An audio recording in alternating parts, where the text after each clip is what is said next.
금요일 예배 나오신 여러분을 축복합니다. 오늘 계시록 1장 1절로 3절 말씀 그리스도의 계시라는 제목을 가지고 하나의 말씀을 나눌까 합니다. 오늘 본문의 말씀 다 같이 읽어봅니다.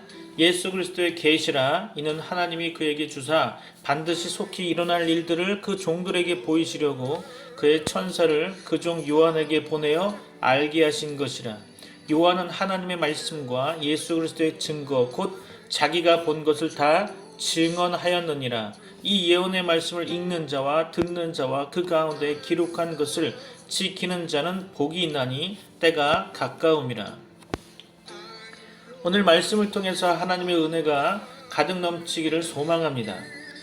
저는 기독교 집안에서 태어났습니다. 청소년기에 제 자아가 형성되면서 제 미래를 고민하게 될 때 저희 집안을 한번 살펴보게 되었습니다. 저희 할아버지께서 목회하신 터전 위에 저희 큰아버지께서 사역을 하셨고, 제가 느끼는 바는 목회 형태나 설교 내용이 많이 달랐던 것을 느끼곤 했습니다. 저희 작은아버지 작은어머니 대부분 목회자이시고 다른 모든 분들도 신앙적으로 기독교의 색깔을 가지고 계십니다. 외가 쪽에도 목회자분들이 많습니다. 기독교 집안에서 기독교 훈련을 통해 성장하게 되었다는 거죠. 그런데 28살이 돼서 뒤늦게 신학을 가게 되었습니다. 자발적인 것은 아니고 가문의 배경 때문에 가게 된 거죠. 그런데 신앙과 신학이 많이 다르고 현실과 신앙도 다르게 느껴져서 좀 공허한 신앙생활을 힘겹게 하게 되었습니다. 그래서 박차고 나갔던 적이 있습니다.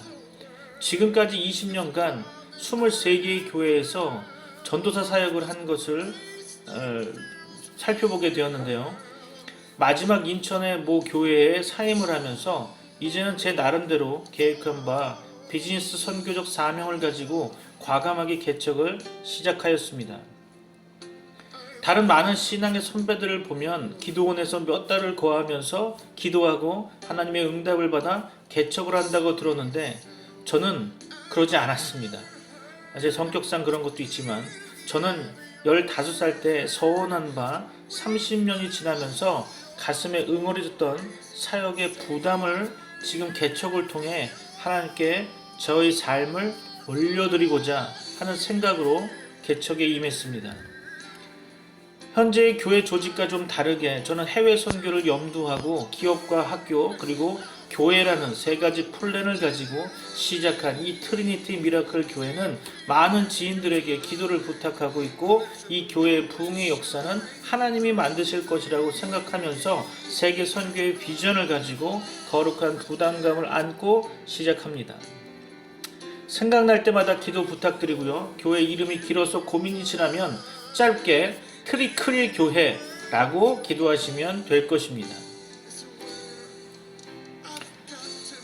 오늘 본문을 들어가기에 앞서 본문 배경을 간단하게 정리해 드리려고 합니다. 신약 성경의 구조는 초림에서 재림까지 연결되어지는 의도적으로 편집하여 순서를 정했다고 생각됩니다. 다른 의견도 있으시겠지만 제 생각이 그렇다는 겁니다. 이것이 구원과 관계 있는 것이 아닌 비본질적인 것이니 너무 의아해하지 않으심이 좋을 것 같습니다. 신약 성경에 특별히 요한계시록에서는 재림의 특징을 각인이 눈으로 볼 것이며 갑작스럽게 임하게 될 것이라고 기록되어 있습니다. 각인의 눈으로 본다는 것은 모든 사람이 본다는 이야기와 같습니다. 재림의 징조를 살펴보면 신약 성경에 흐르는 내용을 정리하여 보면 거짓 선지자와 거짓 교회, 거짓 목회자와 이단이 창궐한다고 기록되어 있습니다. 또한 배교와 배도가 무성하고 전쟁과 기근, 천재지병과 각종 질병, 또한 전염병으로 고통받을 것이며 적그리스도의 출현이 예견되어 있습니다. 그러나 하나님께서 하나님의 백성들을 통해 그 남은 자들을 통해 종말론적으로는 세계 복음화가 이루어진다고도 기록되어 있습니다. 오늘 요한계시록을 보게 됐는데요. 오늘 본문 요한계시록의 특징을 살펴보면 상징성이 매우 강한 것을 알 수 있습니다. 그래서 히브리 단어들이 갖는 숫자들을 잘 풀어서 성경을 해석하는 방법이 있는데요. 이것을 게마트리아라고 합니다. 게마트리아라는 단어를 알고 계시면 좋을 것 같습니다. 다시 한번 말씀드리면 이는 히브리어 알파벳이 나타내는 숫자로서 그 단어가 지닌 뜻을 풀어 성경을 해석하는 방법입니다. 이스라엘의 숫자의 상징은 몇 가지 살펴보면 4라고 하는 숫자는 세상을 가리키고요. 왜냐하면 동서남북이니까.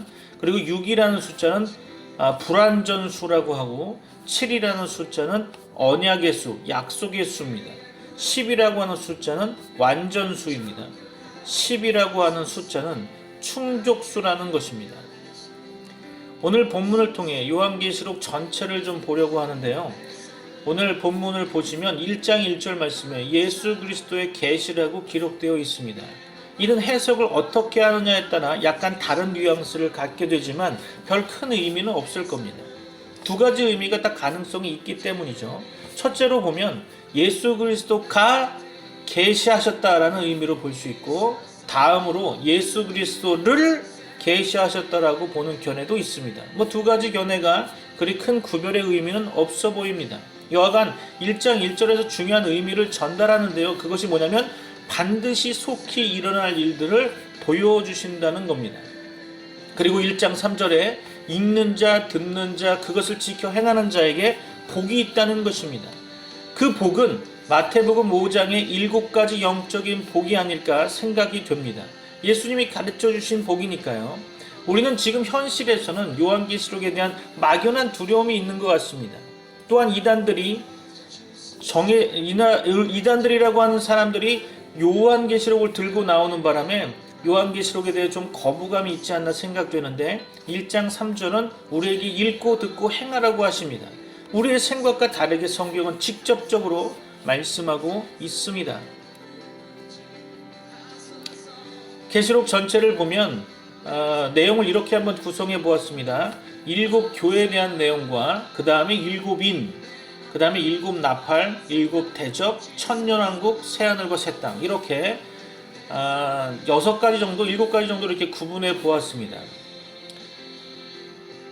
그러니까 요한계시록 2장과 3장에 7 교회에 대한 이야기가 나오죠. 6장 8장에 보면 6장에서 8장 7인에 대한 내용이 나오고, 그 다음에 8장에서 11장 7 나팔에 대한 내용이, 15장에서 18장 7 대접에 대해서, 19장 20장 천년왕국에 대해서, 그 다음에 21장 22장 새하늘과 새 땅에 대해서 이렇게 구성되어 있음을 보게 됩니다.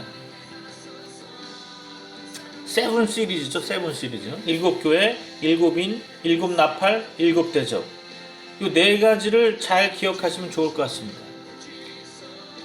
여기서 7인부터 시작된 7 나팔, 7 대접 시기는 대환란의 시기입니다. 내용을 보시면 아시겠지만 다 환란에 관련된 내용들이 나오고 있습니다. 그런데 여기서 잠시 성경을 자세히 보니까 7 교회와 7인 사이, 다시 말해서 2, 3장과 6, 8장 사이에 천상의 예배가 드려지는 모습이 묘사되어 있습니다. 또 7인과 7 나팔 사이 8장, 11장, 15장, 18장 이 사이에 보면 성도의 기도가 묘사되어 있습니다. 또 7 나팔과 7 대접 사이에 7인과 7 나팔 사이에 성도의 기도가 묘사되어 있는데, 7인이 6장, 8장, 8장, 11장 사이죠. 제가 잠깐 혼동했어요. 그 다음에 7 나팔과 7 대접 사이에 교회와 적그리스도의 전투에 대하여 상징적으로 묘사되어 있는데, 결국엔 교회의 궁극적 승리로 끝나는 것을 보게 됩니다. 또 7 대접과 천년왕국 사이 마지막 순교자와 예수님의 재림이 표현되고 있습니다. 저는 문자적으로 해석하는 세대주의자가 아닙니다. 반드시 하나님은 이것을 기록하셨을 때 기록의 의도가 있었다고 생각됩니다. 여기서 우리는 오늘 계시록 전반에 대한 내용을 이야기할 때 대환란의 시기가 오지만 그 가운데 하나님께서 우리에게 요구하시는 것이 있지 않을까 생각합니다. 저는 3가지로 오늘 생각해 보려고 합니다. 첫 번째입니다. 예배의 회복입니다. 다시 말해 7 교회와 7인 사이에 천상의 예배가 드러나는 걸 보고, 묘사되는 것을 보고 하나님께서 혹시 요구하는 것이 바로 예배의 회복이 아닌가 생각됩니다. 요한은 천상에 드려진 예배에 참여합니다. 그리고 하나님께 영광 돌리는 천사들과 24장로들을 보게 됩니다. 예배는 하나님의 영광을 찬미하며 드러내는 것입니다. 우리의 예배가 진정 거룩하신 하나님, 홀로 한 분이신 유일한 하나님을 높여드리는 예배가 되기를 소망합니다. 두 번째입니다. 요한계시록 8장 3절로 5절 말씀을 요한이 기록하면서 성도의 기도에 대해 그 능력을 보여줍니다. 두 번째 우리가 알아야 될 것, 하나님께서 우리에게 요구하시는 것은 성도의 기도 회복입니다. 한번 읽어볼까요? 요한계시록 8장 3절로 5절입니다. 또 다른 천사가 와서 제단 곁에 서서 금 향로를 가지고 많은 향을 받았으니 이는 모든 성도의 기도와 합하여 보좌 앞 금 제단에 드리고자 함이라. 향연이 성도의 기도와 함께 천사의 손으로부터 하나님 앞으로 올라가는지라. 천사가 향로를 가지고 제단에 불을 담아다가 땅에 쏟음에 우레와 음성과 번개와 지진이 나더라. 성도의 기도가 우레와 음성과 번개와 지진 같은 강력한 힘이 있다는 것이라고 생각됩니다. 말세를 살아가는 여러분의 기도가 엄청 능력이 있음을 기억하십시오. 그러나 하나님 앞으로 상달되는 기도만이 그러한 능력이 있음을 명심해야 할 것입니다. 여러분의 기도는 마태복음 6장 33절의 기도가 되어야 합니다. 너희는 먼저 그의 나라와 그의 의를 구하라.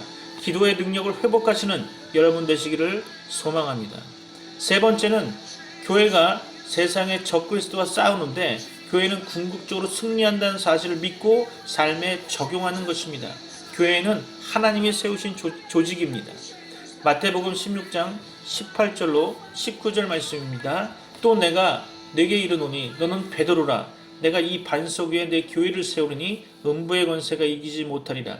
내가 천국 열쇠를 내게 주리니 내가 땅에서 무엇인지 매면 하늘에서도 매일 것이요 내가 땅에서 무엇인지 풀면 하늘에서도 풀리리라 하시고, 교회는 음부의 권세가 이기지 못합니다. 교회는 천국의 열쇠를 받았습니다. 엄청난 권세와 능력을 부여받은 교회의 권위가 회복되길 소망합니다. 현재의 제도권적 교회를 나타내고 있는 것이 아닙니다. 예수 그리스도로 결단내고 삶을 세상과 구별되이 살면서 하나님의 영광을 구하는 이들이 바로 교회인 것입니다. 여러분의 삶에 하나님의 축복이 가득하시기를 소망합니다. 천년왕국의 학자들의 견해는 다양합니다. 무천년설, 후천년설, 세대주의적 전천년설, 역사주의적 전천년설.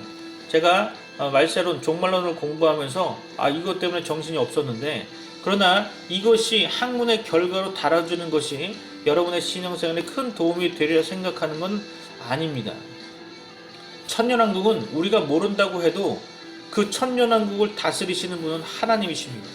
하나님은 하나님의 백성을 버리지 않습니다. 머리털까지 세심받은 그 하나님은 불꽃 같은 눈으로 자녀를 보고 계십니다. 여러분에게 하나님의 평강이 임하길 소망합니다. 결론입니다. 이제 말씀의 마무리를 하는데요. 오늘의 말씀을 통해 우리는 세 가지 사실을 알게 됩니다. 이것이 여러분의 기도 제목으로 날마다 여러분의 삶에 각인되기를 소망합니다. 첫 번째입니다. 예배의 회복입니다. 두 번째는요, 기도의 회복입니다.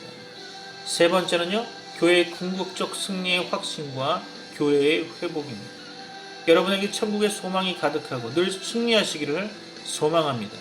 기도하시겠습니다.